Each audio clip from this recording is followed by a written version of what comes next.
டாக்டர்கிட்ட ஊசி போட தான் போனேன். டாக்டர் ஊசி போடும்போது உங்களுக்கு வலிச்சுதாம்மா? நீங்க கவலைப்படாதீங்கம்மா. நான் பெரிய நாய் டாக்டர் ஆயி உங்களுக்கு ஊசி போட்ட டாக்டருக்கு பெரிய ஊசியா போட்டுறேன், சரியாம்மா? சரிடி என் தங்கமே.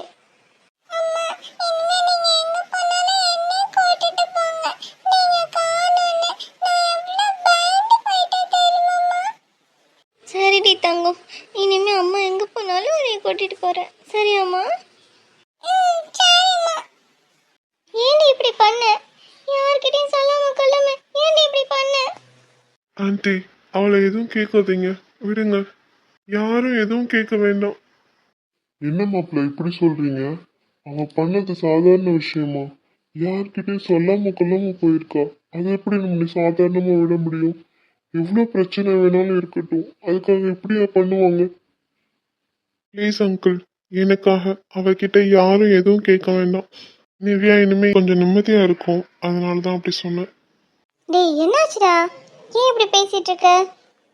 எல்லாம் தெரிஞ்சுதாம்மா நான் பேசிட்டு இருக்கேன். கொஞ்ச நாளைக்கு நிவ்யா இங்கேயே இருக்கட்டும். நான் அப்பப்போ வந்து கண்ணியை பார்த்துக்கிறேன். என்ன மாப்பிள்ள, என்னாச்சு? ஏன் திடீர்னு இந்த முடிவு? அது வேற ஒன்றும் இல்லைம்மா, அவன் என் மேலே கோவமாக இருக்கான், அதனால தான் இப்படிலாம் சொல்கிறான். அப்படிலாம் ஒன்றும் கிடையாது. நான் கோவத்தினாலலாம் எதுவும் சொல்லலை. நான் நிஜமாக தான் சொல்கிறேன். கொஞ்ச நாளைக்கு நீ இங்கே இரு ப்ரோ. நான் யோசிச்சு தான் சொல்கிறேன். அவள் கொஞ்ச நாளைக்கு இங்கேயே இருக்கட்டும். ஆப்ரேஷன் என்னைக்குன்னு நான் டாக்டர்கிட்ட கேட்டுட்டு வந்து சொல்கிறேன். இல்லை, நான் ஆப்ரேஷன் பண்ணிக்கல. நான் இன்னும் எத்தனை நாளைக்கு உயிரோடு இருக்கேனோ அத்தனை நாளைக்கு இருந்துட்டு போயிடுறேன். எனக்கு ஆப்ரேஷன்லாம் ஒன்றும் வேண்டாம்.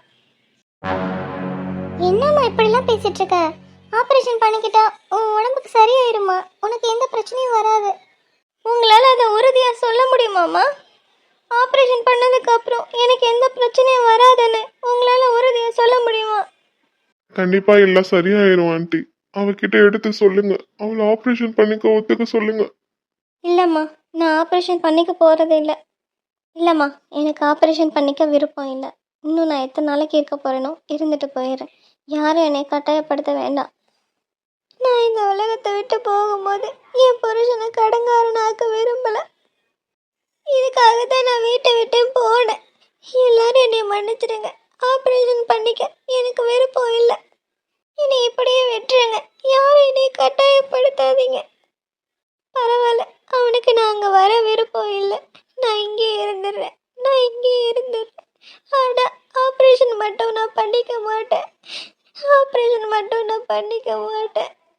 என்னால் அவன் கடங்காரன் ஆகிறத நான் ஒத்துக்க மாட்டேன். வாடக்கணி உள்ள போகலாம். என்னடா தம்பி, அவன் இப்படி சொல்லிட்டு போறா? ஆப்ரேஷன் பண்ணிக்க மாட்டேன்னு சொல்றா. ஆண்டி, தயவு செஞ்சு அவகிட்ட எப்படியாவது எடுத்து சொல்லி புரிய வைங்க. அவளை ஆப்ரேஷன் பண்ணிக்க ஒத்துக்க வைங்க. அவ சொல்றது நியாயம் தானே மாப்பிள்ள?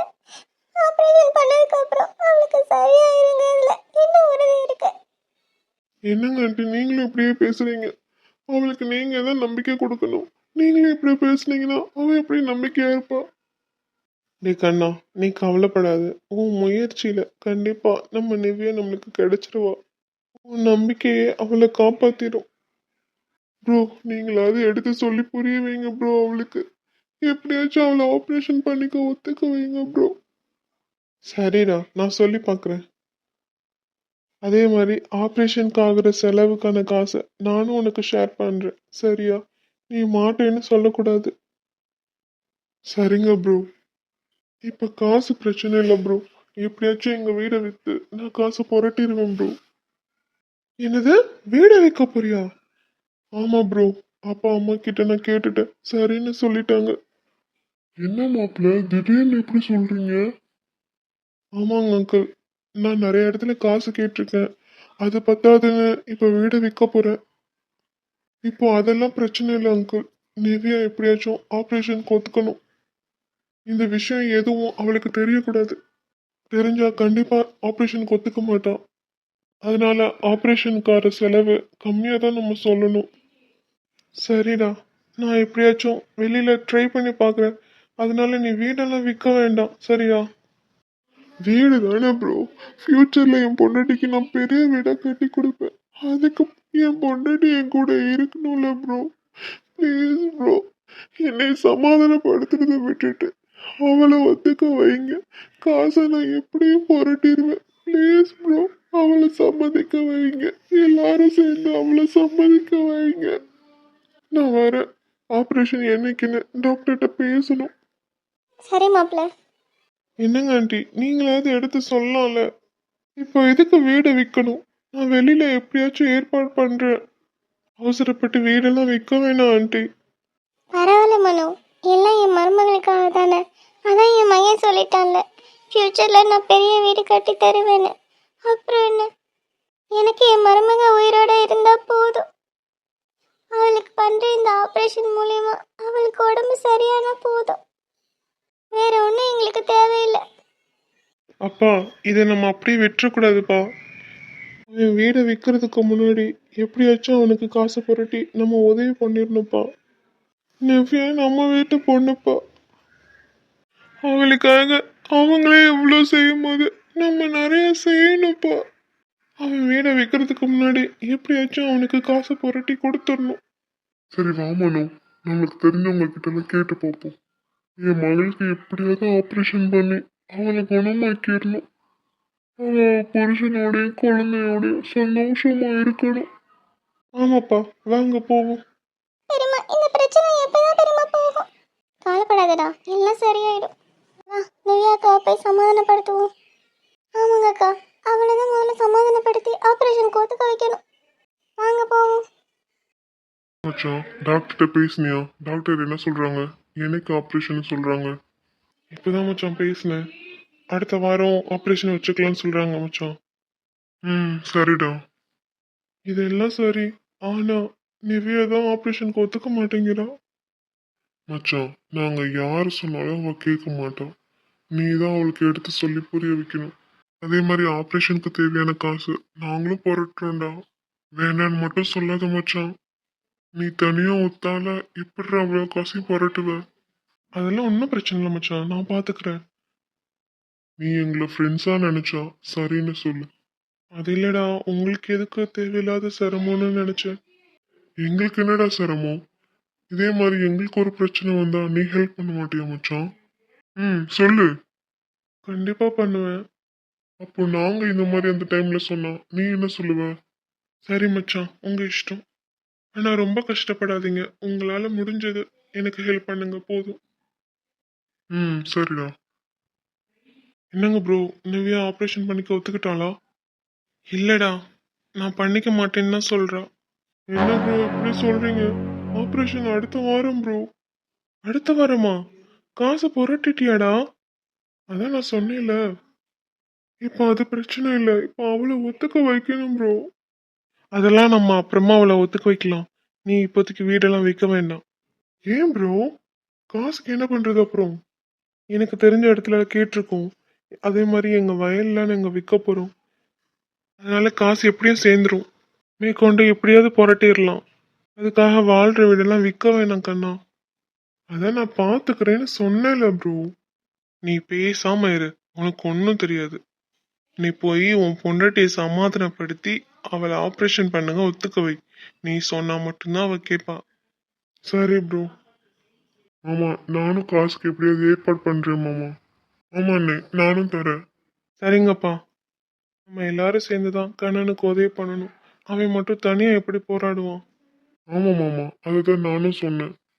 போ கண்ணா, போய் முதல்ல நிவ்யாவை சமாதானப்படுத்து. சரிங்க ப்ரோ. நீ சரவணா, உனக்கு தெரிஞ்ச இடத்துல யார்கிட்டயாவது கேட்டு பாரு. ஏன்னா நம்ம சேவிங்ஸ்ல இருக்க காசு மட்டும் பத்தாது. அதனால தான் சொல்றேன். கண்டிப்பா மாமா, நான் ட்ரை பண்றேன். இல்லைன்னா என் மாமனார் கிட்ட கூட கேட்குறேன். ஆப்ரேஷன் நல்லபடியா முடிஞ்சா மட்டும் போதும். காசை எப்போ வேணாலும் திருப்பி கொடுத்துக்கலாம். ஆமா, சொன்னாப்புல உன் மாமனார் இருக்கார்ல, அவர்கிட்ட கேளு. நான் எப்படியாச்சும் மாசம் மாசம் கொடுத்து அவர் கடனை அடைச்சிடுறேன். சரிங்க மாமா, கவலைப்படாதீங்கண்ணே. எனக்கு தெரிஞ்ச இடத்துல நானும் ட்ரை பண்றேன். ரொம்ப தேங்க்ஸ் பா ரஞ்சித். சரி வாங்க, உங்க மாமனார் கிட்ட போய் பேசுவோம். வாங்க மாமா. என்னடா மச்சான், டாக்டர்கிட்ட பேசுனியா? டாக்டர் என்ன சொல்றாங்க? எனக்கு ஆப்ரேஷன் சொல்றாங்க. இப்பதான் மச்சான் பேசினேன். ஆண்டி, நீங்க இப்படி பயமா இல்ல தம்பி, நான் டைட்டா பிடிச்சிருக்கேன், கீழே விழ மாட்டேன். அதே மாதிரி உன்னையும் உங்க அம்மா டைட்டா பிடிச்சிருக்கா, அதனால கீழே விழ மாட்டேன் நீயும். சரி. நீ சாப்பிட்டியா தம்பி? இப்பதான் சாப்பிட்டேன், அம்மா ஊட்டி விட்டாங்க. ஆமா, பிரியா பாப்பா எங்க? பிரியா பாப்பா அவங்க ஆச்சி தாத்தா கூட வெளியில போயிருக்கா. சரி சரி சரி, நான் போய் இனி அண்ணா கூட விளையாடுறேன், நீங்க பேசுங்க. போ, போய் விளையாடு. அத்தை, என்னை கீழே இறக்கி விடுறீங்களா? எனக்கு பயமா இருக்கு. அம்மா இருக்கேன்ல, அப்படியே அம்மா காலில் இருந்து அப்படியே இறங்கு. இல்ல இல்ல, நானே இறக்கி விட்டுறேன். அவன் வாட்டி கீழே விழுந்துட போறான். வா, அத்தையை பிடிச்சி கீழே இறங்கிக்கோ. தேங்க்யூ அத்தை. சரி கனிமா, போய் இனியா கூட விளையாடு. சரிங்க அத்தை. நிவ்யா, நான் உன் ஃப்ரெண்டு தானே? ஆமாம், இதில் என்ன சந்தேகம்? நிவ்யா, நான் உன் அக்கா தானே? ஆமாம், இதில் என்ன சந்தேகம்? நிவ்யா, நான் உன் அண்ணி தானே? நான் என்ன சொன்னாலும் நீ கேட்ப தானே? கண்டிப்பாக கேட்பேன் அண்ணி. என்ன விஷயம் சொல்லுங்கள். நான் சொல்றத கேட்பேனா? நீ கண்டிப்பா ஆப்ரேஷன் பண்ணிக்க ஒத்துக்கணும். நிவ்யா, நீ ஆப்ரேஷன் பண்ணிக்க ஒத்துக்கணும். எங்களோட ஆசையும் அதுதான். நீ எங்களுக்காக பண்ணிக்கலனாலும் கனிக்காக கண்டிப்பா ஆப்ரேஷன் பண்ணிக்கணும். நீ இல்லைனா அவன் ரொம்ப ஏங்கி போயிடுவான். ஆமா நிவ்யா, நீ கனிக்காக கண்டிப்பா பண்ணிக்கிட்டு தான் ஆகணும். நீ கவலைப்படாதடி, காசுக்கு கண்ணை என்ன பண்ணுவான்னு நினைச்சு ஃபீல் பண்ணாத. அவன் எப்படியும் புரட்டிடுவான், நாங்கெல்லாம் இருக்கோம், நாங்கள் எல்லாரும் சேர்ந்து எப்படியும் காசை புரட்டிடுவோம். நீ அதை மட்டும் நினைக்காத நிவ்யா. கண்டிப்பா நீ ஆப்ரேஷன் பண்ணிக்கிட்டேனா உனக்கு குணமாயிரும். அப்போ எல்லாருக்கும் ஹாப்பி தானே? இல்லை ஸ்வேதா, உனக்கு தான் புரியல. நான் ஆப்ரேஷன் பண்ணிக்கிறதுனால எனக்கு குணமாயிரும்னு உன்னால் உத்தரவாதம் கொடுக்க முடியுமா? அது அது வந்து ஆனால் குணமாயிரும்டி. பாத்தியா, உன்னால் அதை உறுதியாக சொல்ல முடியல. எனக்கு தெரியும் ஸ்வேதா, கண்டிப்பாக அதை உன்னால் உறுதியாக சொல்ல முடியாது. ஏன்னா அது டாக்டருக்கே தெரியாது. இப்போ என்ன பிரச்சனை நிவ்யா உனக்கு? ஆப்ரேஷன் பண்ணிக்கோ, அதுக்கப்புறம் நடக்கிறத பார்த்துக்கலாம். இல்லை அண்ணி, என் புருஷனை கடங்காரன் ஆக்கிட்டு நான் போக விரும்பலை. நான் இருக்கிற வரைக்கும் யாருக்கு எந்த கஷ்டத்தையும் தொந்தரவாகவும் இருக்கக்கூடாதுன்னு நினைக்கிறேன். ப்ளீஸ், யாரும் என்னை வற்புறுத்த வேண்டாம். என்னை இப்படியே விட்டுருங்க. என் உடம்புல எவ்வளோ நாளைக்கு உயிர் இருக்கோ அத்தனை நாளைக்கு நான் இருந்துட்டு போயிடுறேன். என் மகனை கொஞ்சிட்டு போயிடுறேன். ப்ளீஸ், யாரும் என்னை கட்டாயப்படுத்தாதீங்க. என் விதி அவ்வளோதான் அண்ணி, யாராலையும் மாற்ற முடியாது. அதுக்காக என் புருஷன் படுற கஷ்டத்தை என்னால் பார்க்க முடியல. ப்ளீஸ் அண்ணி, என்னை யாரும் கட்டாயப்படுத்தாதீங்க. நான் இருக்கிற வரைக்கும் ஒரு மூலையில் இருந்துட்டு போயிடுறேன். என்னை யாரும் தொந்தரவு பண்ணாதீங்க ப்ளீஸ். எல்லாரும் போங்க, நான் என் பொண்டாட்டிக்கிட்ட தனியாக பேசணும். யாரும் போகாதீங்க, நான் யார்கிட்டயும் பேச தயாராக இல்லை. என்னை இங்கேயே இருக்க சொல்லிட்டு தானே போனான், அப்புறம் எதுக்கு என்கிட்ட பேச வந்தானா? நீங்களாம் கொஞ்சம் போங்க, நான் அவகிட்ட பேசிக்கிறேன். சரிடா. ஹாய் பொண்டாட்டி. இப்போ கூட உன் மகனை தானே பார்க்க வந்த, என்னையே பார்க்க வரல. போ, உன் மகன் உள்ளதான் விளையாண்டுட்டு இருப்பான், பார்த்துட்டு போ. யாரு சொன்னா நான் என் மகனை பார்க்க வந்தேன்னு? நான் என் சொல்ல பொண்டாட்டியை தான் பார்க்க வந்தேன். நீ தான் என் மேலே கோவமா இருக்கேல, என்னை இங்கே இருக்க சொன்னல, அப்புறம் என்ன? ஆமா, உன் மேல எனக்கு கோவம் தான். என்னை பாதியில விட்டுட்டு போனா அப்புறம் கோவப்படாம கொஞ்சுவாங்களா உன்னைய? ஆனா அந்த கோவம் இப்போ இல்ல. நீதான் நான் சொன்னோன்னு என் கூட வந்துட்டியே, அப்புறம் என்ன? இதுக்கு மேலே யாராச்சும் உன் மேல கோவமா இருப்பாங்களா? நிஜமாவா? என் மேலே இருக்க கோவம் போயிடுச்சா? உன் மேல இருக்க கோவம் எனக்கு எப்பயோ போயிடுச்சுடா. அப்போ சரி, வா நம்ம வீட்டுக்கு போவோம். சரி சரி போலாம். இப்போ நான் உன்கிட்ட ஒரு விஷயம் சொல்ல போறேன். நீ எதுவுமே மறுப்பு சொல்லாம சரி சரின்னு கேட்டுக்கணும். எனக்கு தெரியும் நீ என்ன கேட்க போறேன்னு. என்னை ஆப்ரேஷன் பண்ணிக்க தானே சொல்ல போற. கண்டிப்பாக நான் ஆப்ரேஷன் பண்ணிக்க ஒத்துக்க மாட்டேன். நீ என்ன சொன்னாலும் சரி, நான் கண்டிப்பாக ஆப்ரேஷன் பண்ணிக்க ஒத்துக்க மாட்டேன். இப்போ நீ ஆப்ரேஷன் பண்ணிக்கிறதுனால உனக்கு என்ன பிரச்சனை? ஓ, நான் கடங்காரன் ஆயிருவேங்கிறது தான் உனக்கு பிரச்சனை, அதுதானே? ஆமாம் ஆமாம், அதுதான். ப்ளீஸ் என்னை கட்டாயப்படுத்தாத, நான் கண்டிப்பாக ஒத்துக்க மாட்டேன். நான் சொல்ல வந்ததை முழுசா கேளு பொண்டாட்டி. என்னன்னு சொல்லு. நான் ஏற்கனவே பேசின டாக்டர் தான் அவ்வளோ ஃபீஸ் கேட்டாங்க. ஆனால் வைத்தியர் ஐயா இப்போ வேற ஒரு டாக்டர் சொல்லியிருக்காங்க. அவங்க அந்த அளவுக்கு காஸ்ட் கேட்கல. வெறும் 20 லேக்ஸ்லாம் ஆப்ரேஷன் முடிஞ்சிருமா. அது மட்டும் இல்லை பொண்டாட்டி, இவர் நியூராலஜிஸ்ட்லேயே ரொம்ப ரொம்ப ஸ்பெஷலிஸ்டான டாக்டர். இவர் ஆப்ரேஷன் பண்ணி 100% ஒர்க் அவுட் ஆயிருக்கு. இன்னும் 2-3 மாசம் தான் உயிரோட இருப்பேங்கிறவங்களெல்லாம் காப்பாத்திருக்காரு. நான் அந்த டாக்டர்கிட்ட வாட்ஸ்அப் மூலிமா உன்னோட மெடிக்கல் ரிப்போர்ட்லாம் அனுப்பிச்சி வச்சேன். கண்டிப்பா உன்னோட வியாதியை கியூர் பண்ணிடலான்னு சொல்லிட்டாரு. நிஜமாவா? சத்தியமா பொண்டாட்டி, நான் அந்த டாக்டர் சொல்லதை கேட்கவும் எனக்கு எவ்வளோ ஹாப்பி ஆயிடுச்சு தெரியுமா. அதனால தான் நான் அந்த ஹாப்பினஸோடையே அதை உன்கிட்ட சொல்லணும்னு வேகமாக ஓடி வந்தேன். ஆனால் நீ தான் இப்படி சொல்ற. இப்போ ஓகே தானே, நான் ஒன்றும் கடங்காரன் ஆக மாட்டேன். 20 லேக்ஸ் தானே, எல்லாரும் சேர்ந்து எப்படியாச்சும் அந்த காசை புரட்டிடுவோம். அதே மாதிரி அந்த காசை சீக்கிரமாகவும் அடைச்சிருவோம். இப்போ உனக்கு பிரச்சனை இல்லை தானே பொண்டாட்டி? அதே மாதிரி 100% நான் உனக்கு வாக்கு கொடுக்குறேன். கண்டிப்பாக அந்த ஆப்ரேஷன் மூலிமா உன்னோட வியாதியெல்லாம் குணமாயிடும். உன் தலையில் உள்ள பிரச்சனை எல்லாமே க்யூர் ஆகி நீ நார்மலாக ஆயிடுவ. இதுக்கு நான் கண்டிப்பாக கேரண்டி தரேன். என்னை நம்புறல பொண்டாட்டி நீ? அது எப்படி நீ இவ்வளோ உறுதியாக சொல்கிற? நீ எனக்கு கடவுளா? நீ சொல்ற மாதிரி நான் கடவுள்லாம் இல்லை பொண்டாட்டி. ஆனா அந்த கடவுளை விட சக்தி வாய்ந்த ஒண்ணு என்கிட்ட இருக்கு. என்னது அது? என் காதல் பொண்டாட்டி. நான் உன் மேல வச்சிருக்க லவ். நான் சத்தியமா சொல்றேன் பொண்டாட்டி, கண்டிப்பா இந்த ஆபரேஷன் மூலியமா நீ நார்மல் ஆயிடுவ. இது நம்ம காதல் மேல சத்தியம். நம்ம இன்னும் நிறைய வருஷம் வாழணும் பொண்டாட்டி. நீ இப்படி பேசிட்டு இருந்தா என்ன அர்த்தம்? இன்னும் நம்ம நிறைய குழந்தைகளை பெற்றுக்கிட்டு இன்னும் நிறைய வருஷம் வாழணும். அதுக்கு நீ என் கூட இருக்கணும் பொண்டாட்டி. ப்ளீஸ் எனக்காக ஆப்ரேஷன் பண்ணிக்கிறேன்னு ஒத்துக்கோ. நான் சத்தியமா சொல்றேன்டி, இந்த ஆப்ரேஷன் கண்டிப்பா உனக்கு ஒர்க் அவுட் ஆகும். ப்ளீஸ் பொண்டாட்டி, எனக்காக ப்ளீஸ் டி. பாரு பொண்டாட்டி, என்னைய பாரு. நான் உன்னை மட்டுமே நினைச்சுக்கிட்டு உன் கூட நிறைய வருஷம் வாழணும்னு ஏங்கிக்கிட்டு இருக்கேன். என் முகத்தை பார்த்து உனக்கு பாவமா தெரியலனா நம்ம மகனை மனசுல நினைச்சு பாரு. நீ இல்லைன்னா அவன் வாடி போயிடுவாண்டி, ஏங்கி போயிடுவாண்டி. ப்ளீஸ் டி, எனக்காக எனக்காக ஆப்ரேஷன் பண்ண ஒத்துக்கோடி. நானும் உங்கள் கூட 100 வருஷம் வாழணும் தான் நான் ஆசைப்பட்டுட்டு இருக்கேன். எனக்கு மட்டும் என்ன ஆசையா? ஒருவேளை அந்த ஆப்ரேஷன்னால எனக்கு ஏதாவது ஆயிடுச்சுன்னா நீ பண்ண ஆப்ரேஷன் வேஸ்ட்டு தானே. எனக்காக காசு செலவழிக்கிறதெல்லாம் வேஸ்ட்டு தானே. அதை நினச்சி தான் நான் அப்படிலாம் சொன்னேன். ஆனால் நீ இவ்வளோ உறுதியாக சொல்கிறதுனால நான் ஒத்துக்கிறேன்டா. ஆப்ரேஷன் பண்ண ஒத்துக்கிறேன். தேங்க்யூ பொண்டாட்டி, தேங்க்யூ ஸோ மச். இது போதும், மற்றதை நான் பார்த்துக்கிறேன். நீ என் மேல வச்சிருக்க நம்பிக்கையை நான் காப்பாற்ற வேண்டி.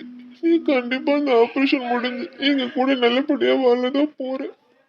எனக்காக நீ ஆப்ரேஷன் பண்ணிக்க ஒத்துக்கிட்டதுக்கு ரொம்ப ரொம்ப நன்றி. இன்னும் ஒரு வாரத்தில் ஆப்ரேஷன். கண்டிப்பா அந்த ஆப்ரேஷன் நல்லபடியா சக்சஸ்ஃபுல்லா முடியும். சரிடா புருஷா, சாப்பிட்டியாடா? எனக்கு தெரியும் நீ சாப்பிட்ருக்க மாட்டேன். எனக்கு இப்போ பசிக்கவே இல்லை பொண்டாட்டி. நீ ஒத்துக்கிட்டது எனக்கு ரொம்ப பெரிய சந்தோஷமா இருக்கு. ஏதோ ஆப்ரேஷன் பண்ணி உனக்கு குணமான அளவுக்கு சந்தோஷமா இருக்கு. நீ என்னை பத்தி கவலைப்படாத பொண்டாட்டி.